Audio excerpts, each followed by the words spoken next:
Greetings, Poros and Protectors. I am Braum, and I am here to talk about the new animated short from League of Legends featuring me.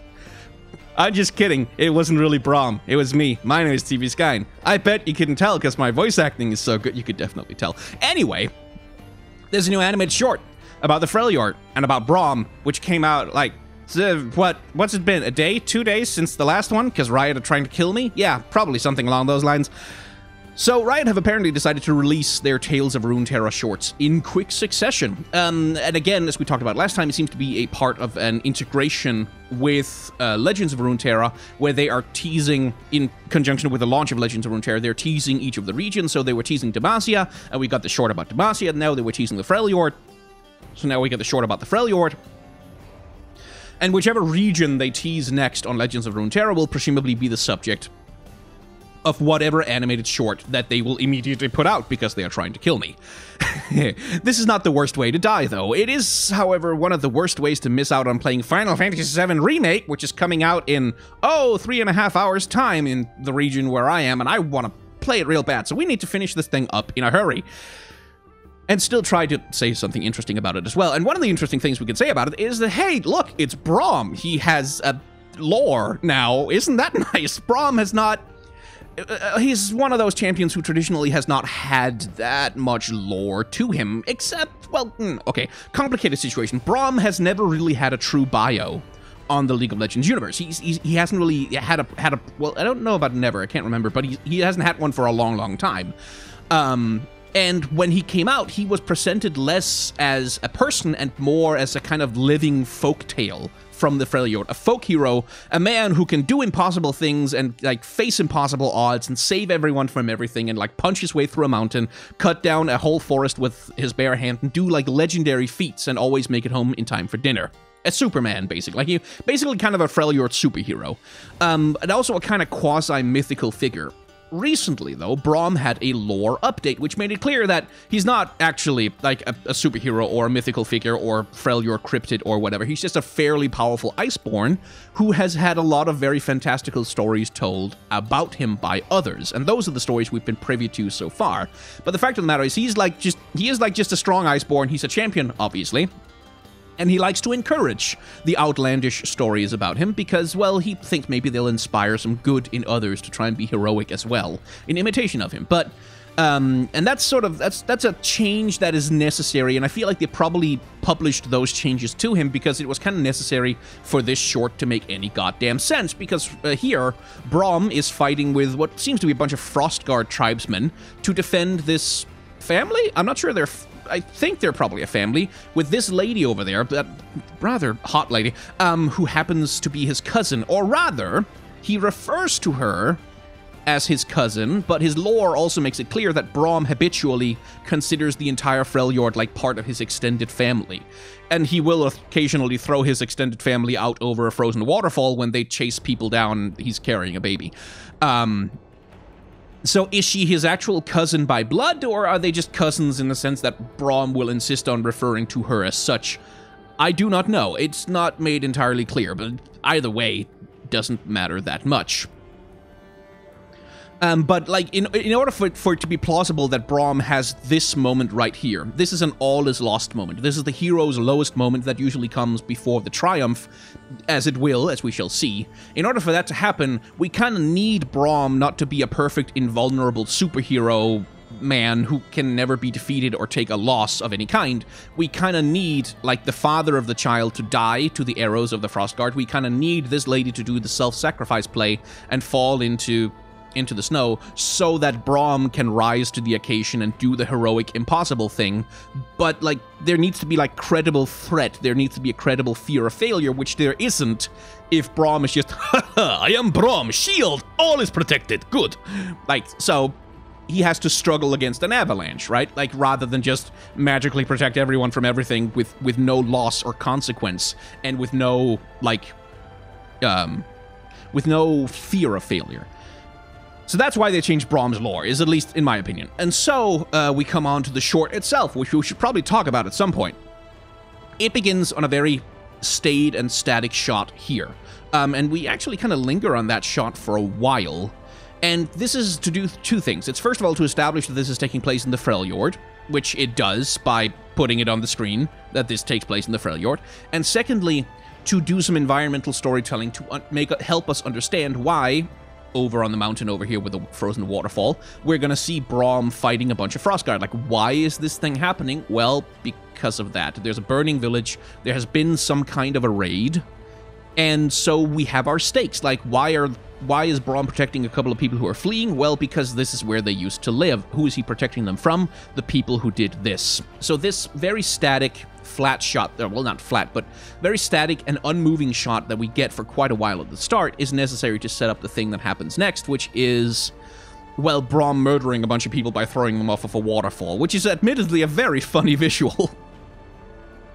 So in terms of production, much like the last short, the Before Glory Demacia short, we have here what looks to be, to me at least, a hand-painted background art. Like, I'd say this is all 2D painted assets that are then loaded into several layers in the film. If you take a look at the way that the cliff, this forward cliff and the huts here are moving relative to the background of the mountain there in the background, there's a little bit of a subtle parallax effect going on. It's not much, but it gives the image some depth. It's a little bit more clear if you look at the rock down here. Look how that is receding really quickly compared to like how and the stairs are being revealed. And that's a little... Basically, you just take a bunch of different elements of the illustration, put them on different layers, and move them independently of each other. That's a technique that actually goes all the way back to Disney's Snow White back in the 1940s. It's a technique they used extensively there, although they had to do it manually, not digitally. Anyway, the point being, it creates a little bit of depth and movement in the image so that you can have an image that's composed essentially of a flat, static illustration with a little bit of fire effects and some snow effects thrown over it, and you can still get the sense that there is a deep space for the camera to be moving into. And that works very well. And we saw them do very similar things with the Before Glory short in Demacia. And I imagine it probably also cuts down on production time a little bit because you don't have to 3D model all of the objects in the environment. You can just do essentially a matte painting and animate it a little bit, and you get what you need. Now, the fire here, I am not sure if this is hand animated, actually, because I know there are several plugins and apps and like automated processes that can create like reasonably realistically moving fire shapes that you can kind of plug into pretty much anything. Like the smoke is definitely CGI generated. And that's kind of good enough for the purposes because we don't really need to see the intricate play of the flames against the thing. It doesn't need to be painstakingly hand animated. It might be, but I don't think so. We just need to know, okay, there's fire happening in this general vicinity. Then we get this tracking shot moving upwards and just some truly hilarious visuals if it wasn't, you know, all kind of brutal and dour. Ah! Ah! Tell my wife I love her! With Braum throwing these people off of a waterfall, basically. Which, you know, since he doesn't have a weapon, I guess it's the least brutal way to kill them. And fighting some Frostguard. And again, the visual storytelling here is that Braum is really quite genuinely a very strong guy that you maybe don't want to mess with if you can help it, as he lifts this guy up one-handed while holding like a giant slab of metal in the other hand, and gives him a nice little knock on the head with his own head. Bonk. And this is where we see another characteristic of it, especially this animation. Like, in the For Demacia short, we saw some very extravagant, very elegant, almost balletic combat animation, especially in the fantasy that the children were imagining about Fiora and Garen and how they're fighting a dragon. Yeah, lots of spinning around and flying up in the air, lots of like, extravagant movement. Compare and contrast that with this combat sequence here. Compare and contrast with how the animation is moving, and this is a lot more rough and tumble. It's a lot less acrobatic and balletic. It's a lot more like sudden movements, like a bit of spinning around from the hot lady there, who I wish we had her name. But this is like this is not fancy or glorious in any sense of the word. This is like a guy slicing open her hamstring from like behind her, trapping her in place, and then her smashing his head in on the ice with a big giant ice axe thing, or whatever the hell it is, it's much less extravagant. And that again ties into establishing the mood of the thing. This is not a couple of warriors triumphantly beating down dozens of enemy henchmen in a, balletic display of violence. This is, we're being chased by raiders, there's a baby, one of the guys is gonna die, this is a dire situation. So the mood, like the mood of the animation, the mood of what the characters are doing, is matching the mood of the storytelling that's happening, which I think is genuinely quite a good choice. And it's also, I feel like Braum as a fighter, he is probably more like that, like in terms of remembering how he animates in the game. He is more like, I'll punch you in the face with my fist and headbutt you and maybe smack a tower with my shield. But like he's more of a simplistic brawler in the sense that he'll pick someone up and headbutt them and throw them away. He won't do like an overhand twirling side swipe roundhouse kick ninja like that's not really his style, so it also suits the characters more. Another thing to note is that there is no blood and gore anywhere in this thing whatsoever. Like here, lady has a sword clash with this dude, she breaks through it, slices open his guts, and he falls down, but like no intestines spilling out onto the ice, no blood, no nothing, no anything. It's just, yeah, she just killed him. And the same thing goes here. She just sliced open that guy's entire midriff, but yeah, no blood and guts. And that's a censorship thing. Like, that's just basically in order to keep this PG-13, like, safe for children and blah, because those are the people that this thing is being advertised for, and also to comply with ratings standards in the various territories that this thing has to be published for. Which, has that weird effect where it's fine to show people dying, but it's kind of not okay to show the ways in which death is ugly, which is one of my issues with the ways that we handle censorship in the modern world, but that's an entirely separate issue. Let's get back to the animation, because there's some lovely effects. Also, that's adorable. There's some lovely effects animation in this short. Let's see if we can find... Yeah, here we go. You see that? So we've got, like, motion blur out the wazoo going on here. Which, like, this is a little bit hard to read as a shape, like, what exactly is going on here. Fortunately, that right there, that arc of... I mean, I guess it wouldn't be lightning, but I guess ice magic power, along with, like, the full rotation of her shoulder joint, tells us that this is a weapon. This is a powerful magical weapon being brought into a lethal arc. And then doing that to a guy. And I like... Let's see if we can catch... I really like the effects animation in this thing. And interestingly, something I talked about extensively in the previous short was that most of the effects animation, like the smoke and stuff that's hand animated, was done on twos, where we're talking about the animation concept of animating on ones, where things move on every frame. As you can see here, like every frame I advance, things are moving, the image is changing. But then, with a lot of hand-drawn animation, oftentimes because animating on ones is extremely labor-intensive, you'll animate on twos or threes or fours, or sometimes even 8s or 16s instead, in order to save, well, time, money, and labor. And so, in order to mimic the look of hand-drawn animation, even in 3D animation, oftentimes production teams will decide to animate certain things on 2s and 3s, that is, to leave the shot static from frame to frame in multiple instances, in order to give that hand-drawn animation look. And you can see that happening here, for example. Where you can see, I'm switching between 2 frames here, and you can see some stuff in the frame is moving, but then there's stuff like these clouds over here, which only move on 2s, while other stuff moves on 1s. And that variability in frame rate, essentially, creates a lot of the feeling that they're looking for in this scene. And that's something that comes to the fore much more when she does her last stand thing, and we get this. Because here you can see that a lot of stuff in the frame is moving right now. You can see a lot of the effects are oscillating and doing their thing, but the smoke cloud itself only moves on 2s. And more interestingly, take a look at the ice, the snow that's about to get blasted out over the side. The cloud moves, and then the snow stands still. And that's animated, I think, pretty much on 3s and 4s, the snow falling out over the side. Whereas the main cloud of smoke and the effects around it are animated on 2s much more. But the background here, the frozen waterfall that's about to break and fall apart. Oh no, they've also set that one up on 2s. That's clever, that's good, because that preserves the feeling. And so take a look at how it plays out. Like, notice the difference in feeling between this animation right here, this smooth 3D animation where everything's moving on every single frame. Then note the difference in feeling once we get the big explosion going off. Note how the animation feels different to look at. It has like a different pace and tempo to itself.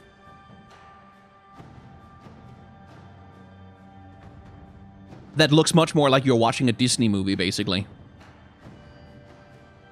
Which works brilliantly. Like, it's something that Riot have done a lot in their shorts, and it gives the magic that special feeling. Like, it gives the magic and the effects in the smoke clouds, it gives them that feeling of fantasy-ness.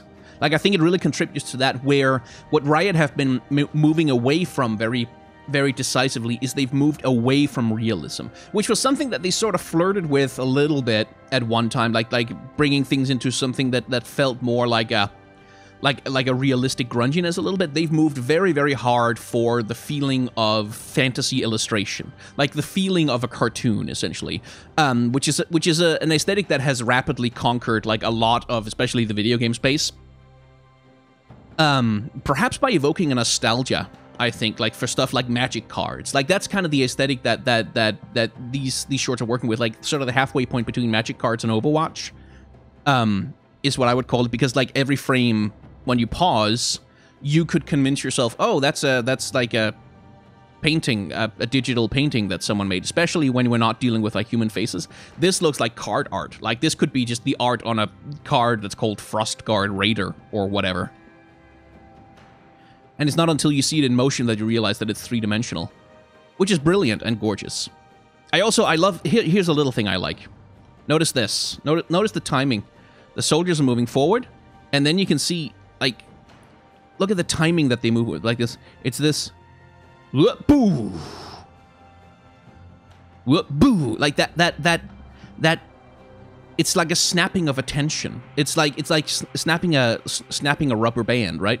Tension, tension, tension. As they move forward, tension is building, and then tension, the rubber band snaps and poof, throws them backwards. I love that timing. Like, it's such a little thing, but I really like the we're moving forward, poof, and then getting shoved back. I think that's a really nice way to do it. Anyway, moving on. Braum himself, I feel mixed about Braum actually in this animated short, because he doesn't, like, for me, Braum is loud personality. Expressive. Always smile on face. And that's something that's very true, especially in his card art in Legends of Runeterra, where he has, like, a fantastic expression in his base card art. And that's missing, like, it's a sad, it's not like a happy situation. He's not having a lot of fun doing this. They're in a desperate situation. They're fleeing Frostguard Raiders and stuff, but his facial animation, especially here, like, it has a certain stiffness to it, where I would like to see him be a little bit more plastic, like a little bit more rubbery in his expressions, rather than being, like, because his whole, that's kind of his whole thing, is that his entire body, he's like a solid, like, a brick house made of meat, and an immovable wall, and then the charm of him is that besides being that, he's also a cartoon character on top of that. Like, he has a cartoon personality in the body of like a Conan the Barbarian style super warrior. And that's, so I would have liked to see Braum, like, still serious, obviously, not with a giant smile on his face, but with a slightly more plastic style of animation. Maybe not in this shot, because this needs to be quiet, and, like, you see him recognize what she's about to do. Here, for example. Like there. Here, I really feel like you could put a lot more wrinkles on Braum's face. Braum's face. You could really have him screwing up his face, like, in a much more cartoony manner, just like really, really sell the effort and the strain and the power that he's putting into that in a somewhat more flamboyant way, to be honest. There is an elasticity that I feel like Braum here is missing. that I think would have done him good in terms of selling his personality as a character. But you'll also note that that's a very minor nitpick that probably only I really care about, but there's a stiffness to some of the animation here where I feel like it's because they're trying to keep it more down and dirty, like more down to earth than the For Glory animation, but sometimes it comes across as feeling just a little bit plasticky, a little bit stiff. Like it could have used like one more pass on the timing. Let's praise something instead, though. This frame right here. This is really, really good composition, I think, because Baby Daddy is dead, lying on the ice because Braum had bad timing on his E, and Braum is picking up the child and protecting it. So look at how Braum's body is framed and how Braum is framed in relation to the child in this picture. An encircling protective wall. Like, he dominates the frame completely, like, physically speaking. The child is tiny and looks very vulnerable. Like, there's another way you could do this shot, which is to do a really strong, like, close-up on the child's face, and then do a reverse shot to Braum's face to see Braum looking lovingly into the eyes of this child, and you get the feeling of, oh, he has this emotional feeling about, oh... But this is much more effective, because this right here, this, like, the protective hand on the arm, and Braum being like a physical wall, encircling but not crushing, not constraining the child, that... You see the shot, and you instantly know exactly the kind of protective gentleness that Braum feels. Just from his pose, just from the way he's looking at the child, exclusively at the child, at nothing else in the world, the way that he's trying to become almost like a cocoon of protection around the baby. And that's just really good composition. Like, you could have chosen different shots for this, and they wouldn't have sold the feelings quite so well of protective, fatherly, family man Braum. Like, he's a family man. He cares deeply about family. And here's also where, like, it still feels a little stiff at times, but... There. That. You see that little movement of the forehead? Just the tiniest little... Like, that little move of the eyebrows and like, the eyes doing that slow blink. Like, that slow blink. Not a fast blink, but a slow one. That's tenderness. Like, that's gentility. That's tenderness and care. He's protecting this child right now. He's making sure that the child is okay. So there's no franticness. There's no panicking. There's no rushing. Quiet, solid, fatherly care. All of it coming through in some very subtle character animation, really. And that's really, really good. But here again, like, Braum's... Here again is where I wish Braum had a little bit more, because this is like a very...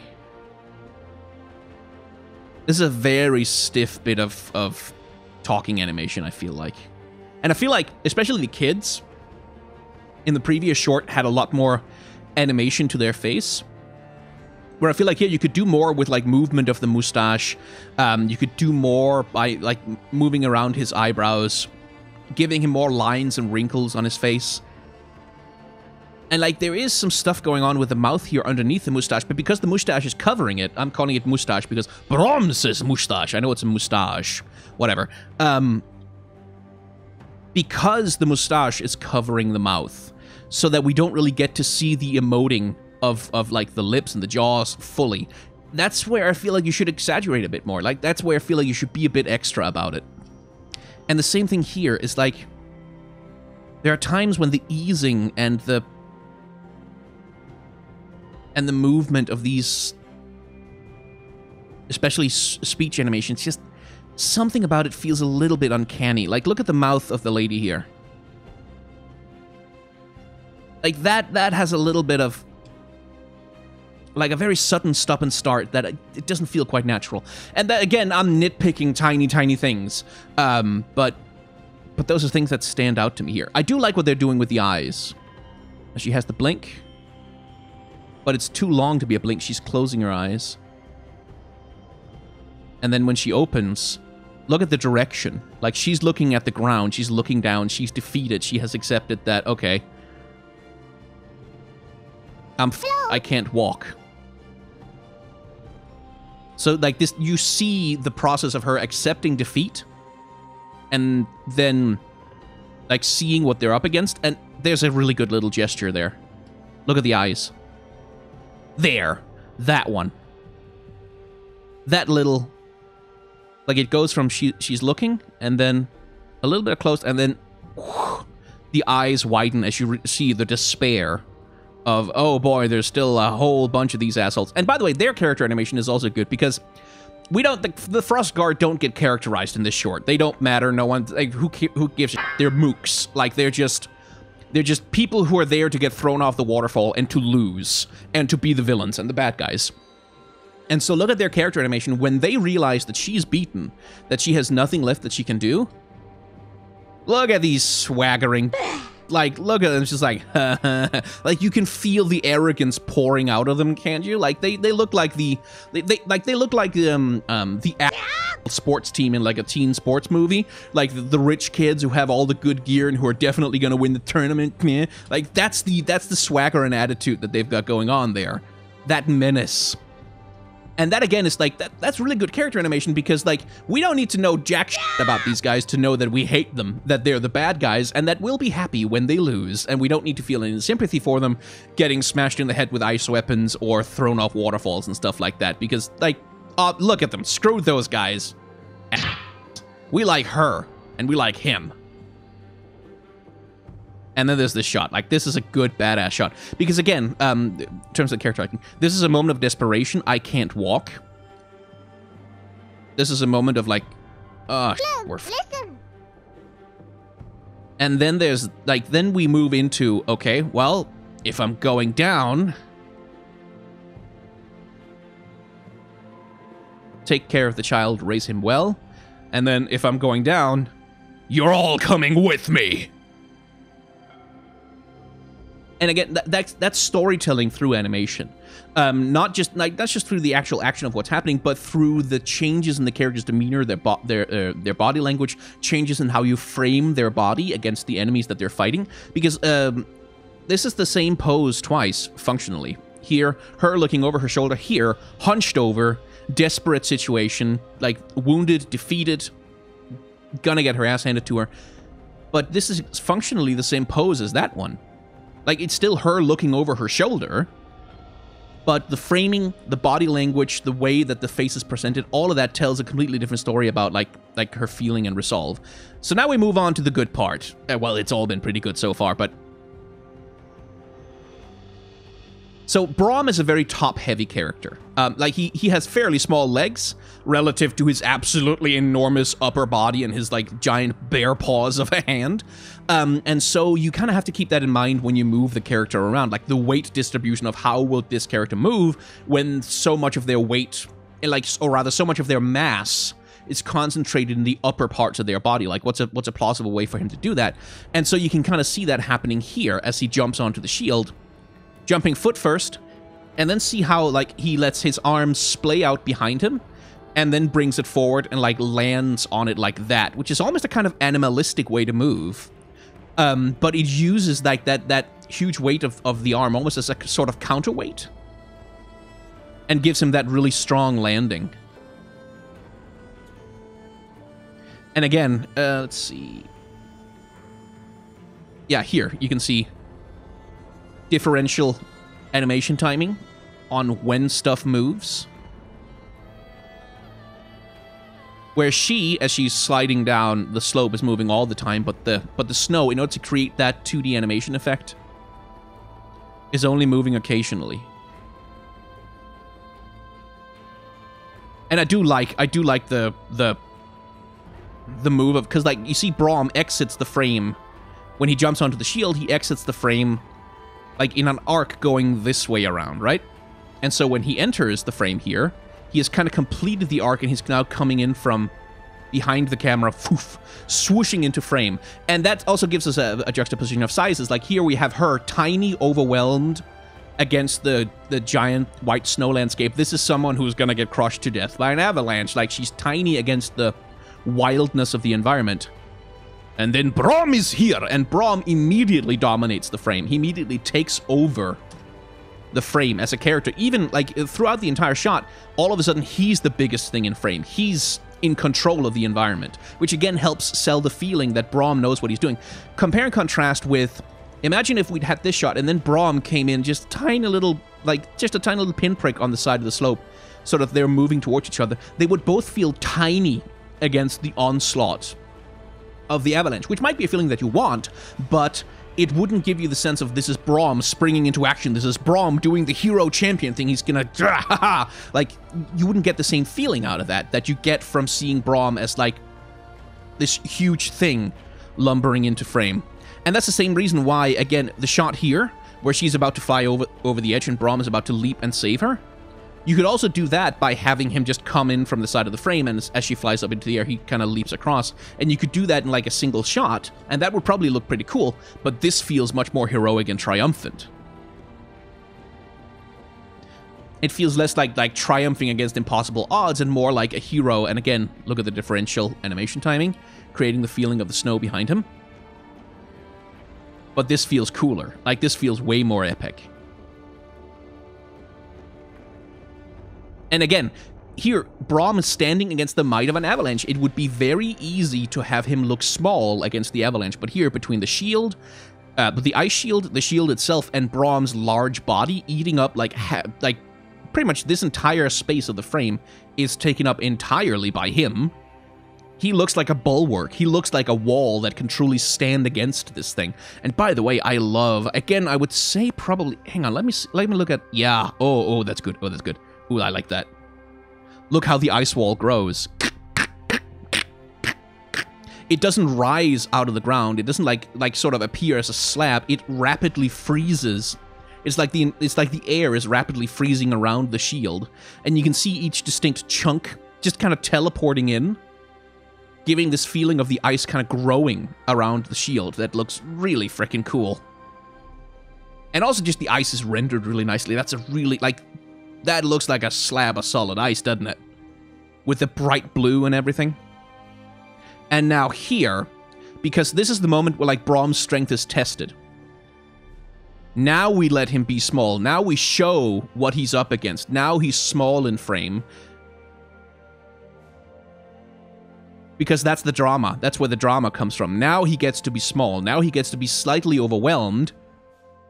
Until, boom. Again, Braum, like, being pushed back, he's slightly smaller in frame here, but presenting a wall, like, in the frame, he literally is a wall against anything coming in from that side of the image.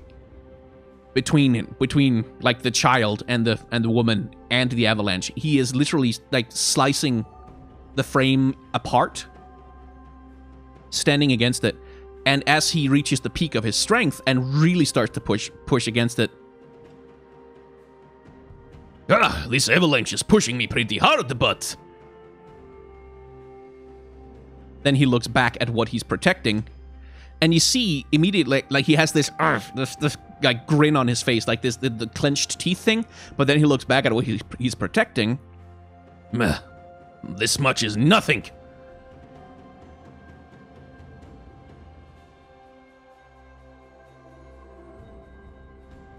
And her relaxing tells us, okay, he's got this. She relaxes under his protection because she looks at him and goes, oh, well, he's got this, so everything is fine. And so you can see her whole body unclenches. Ugh. Like that relief there. And she can look at the child and smile and exhibit tenderness and kindness, like, which were luxuries that kind of weren't available to her before now. This is the first time she gets to do that. Which is the moment the tension evaporates, and we know that Braum has succeeded. And so, by the way, a little bit of a cinematic parallel. We transition from the village into danger through, like, this fade out into white. Poof. And then, you know, up the side. And we transition from danger into safety through a fade out into white. Up, like, with a camera movement up as well. Which I thought, like, I don't know if it has any meaning, but it's a nice little way to bookend the thing visually and structurally. And we end also on the same kind of shot where we started. And again, there's a contrast. Start on a burning village, end on a peaceful, happy village. Start on snow and ice and a very harsh environment with absolutely no greenery growing anywhere. End on a shot where the snow is melting and things are thawing a little bit, and there's green available in this pristine village. Start on a shot where the village is small and constrained and sitting precariously on top of these cliffs, which just kind of feels unsafe even to look at. End on a shot with the village kind of relaxed and spaced out, and the village, like the village huts are all like scattered out in a sort of leisurely way around the bay, in a way that just feels much more like calm and less worried and anxious than these little huts that are like clustered. And I was like, oh god, we're on the side of a cliff, we're all gonna fall down if we move. Ah! Like everyone has to huddle together, and here there's space to spread out. So like it's the mood of the villages is being sold just by the way that the buildings are arranged, which I think is really quite good. And that's the end of that. I feel like there was probably a little bit less to talk about with this one, although I'm sure I'm recording this kind of in chunks and bits because I'm baking at the moment. But I feel like there's a little bit less to talk about with this one than there was with the Fort Demacia one. Not because it was worse, necessarily, but because it was trying to do some very different things. The Fort Demacia one had a very specific, like, and very strictly structured, traditional TV animation episode story. Like, it basically it took an episode of, like, a Saturday morning cartoon and constrained it down into 3 minutes and sort of let us have that along the whole way. This is much less that. This is not, like... This is not really that. This is a continuation of a story already in progress, and it doesn't really end on a clear resolution. It's just, hey, they made it, but then, like, but it's not like there wasn't a villain that was definitively defeated. Just a bunch of mooks. Whatever threat is out there still feels a little bit more present. It resolves a little bit more ambiguously, is what I'm saying. Which is selling a different feeling, which also ties into the voiceover where Braum says, well, Freljord is like family. Sometimes we fight. And sometimes, you know, family is all we have, stick together, blah, blah. Like, that kind of thing. Is that everything I have to say about it? Probably. Probably it is. Hey, thank you very much for watching. If you've enjoyed this video, then feel free to hit the like, comment, and or subscribe buttons down below, because that makes numbers go up, and then YouTube goes, aha, the numbers went up. That means we will show this person's video to people. Which we enjoy, which is good. But if the numbers don't go up, then YouTube, I don't know, sulks, stays silent, sends an assassin to kill you, something happens. I don't know what it is, and I don't want to find out. Please hit the like button.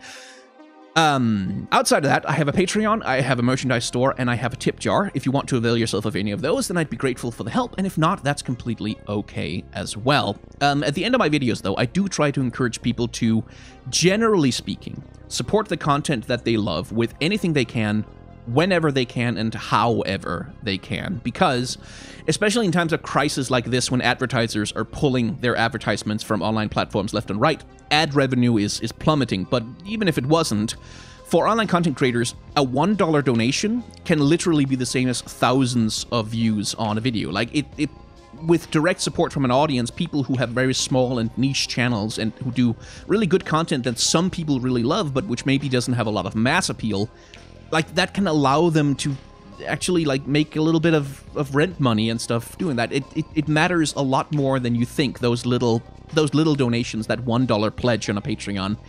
It makes a huge amount of difference to content creators. So, if there is a content creator whose work you enjoy, whether it's me or someone else, please consider supporting them directly when you can, with anything you can, because it matters so much more than you think.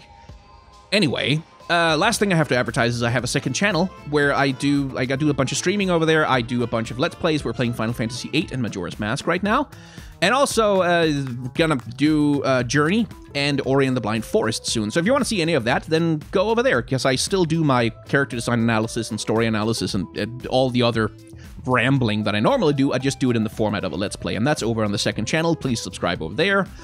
Or not. It sort of depends on how you feel more than how I feel, really, I suppose. Anyway, thank you very much for watching, and Braum says, remember, wash hands.